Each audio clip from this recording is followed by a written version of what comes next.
8 9 9 কেতে লাইনা লাইনা 5000 এটা আছে এই 5 মানে 5000 এটা হলো শতক শতক মানে 100 8 আছে 800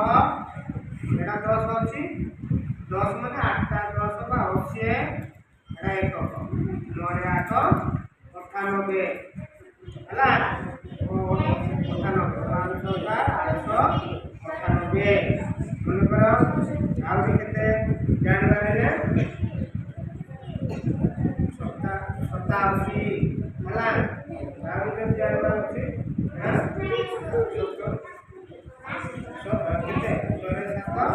କେତେ 800 ଅଛି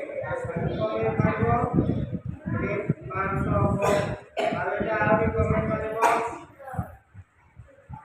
3000